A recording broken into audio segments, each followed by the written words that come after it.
BJP எடுத்த முடிவுகளிலேயே மிகச்சிறப்பான முடிவு. அது ஒரு பிஜேபி எப்படி ஒரு விஷனரி பார்ட்டி, ஏன் அவர்கள் மீண்டும் மீண்டும் வெற்றி பெற்றுக் கொண்டிருக்கிறார்கள் என்பதற்கு அவர்கள் திரு நயினார் நாகேந்திரன் அவர்களை தமிழக பாஜகவின் தலைவராக நியமித்தது ஒரு மிகச்சிறந்த உதாரணம்.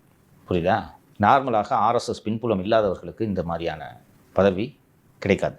ஆர்எஸ்எஸ் தான் பெரும்பாலும் முடிவு செய்யும். அப்படி இல்லை என்றால் அண்ணாமலை போன்ற சூப்பர் ஸ்டார்களை நியமிப்பார். அண்ணாமலை இப்படி சொல்லுவாரா? எங்கள் ஸ்ட்ரென்த் வேற என்ன, நாங்கள் ஒரு 130, ஏடிஎம்கேக்கு ஒரு 90 கொடுக்குறோன்னு சொல்லியிருப்பார். கரெக்டாக கூட்டணி அமைச்சர் தான், நாங்கள் முதலமைச்சராக இருப்போம், வேணா ஒரு 4 மந்திரியை கொடுக்குறோம் அதிமுக சொல்லியிருப்பாரா? இப்போ அந்த கூட்டணி வேலை செய்யுமா? போய் அந்த பிஜேபியோட எலெக்ஷன் கண்டிஷன்ஸ் படியே எலிஜிபிலிட்டி இல்லாத திரு நயினார் நாகேந்திரன் அவர்களை தலைவராக்கி அமித்ஷா அருகில் அமர வைத்து அழகு பார்த்து எதற்காக அப்படி சொல்லுகிறார்? திரு நயினார் அவர்களுக்கு அதிமுக தொண்டனோட மனநிலை தெரியும். ஏடிஎம்கே போட்டியிட்ட தொகுதியில் ஏடிஎம்கே வேலை செய்யும், பிஜேபியோட கான்ட்ரிபியூஷன் இருக்கணும்னு அவசியம் இல்லை. ஆனால் பிஜேபி வெற்றி பெறுவதற்கு அதிமுக தொண்டர்களின் உதவி தேவையா இல்லையா? அப்போ அவன் வேலை செய்யணும்னா நாங்கள் பெரிய கட்சிங்கன்னு பேசியிருந்தாலும் செய்வேனா? ஜெயிக்கிறது தான் முக்கியன்றதை திரு நயினார் நாகேந்திரன் அவர்கள் தெளிவாக இருக்கிறார்.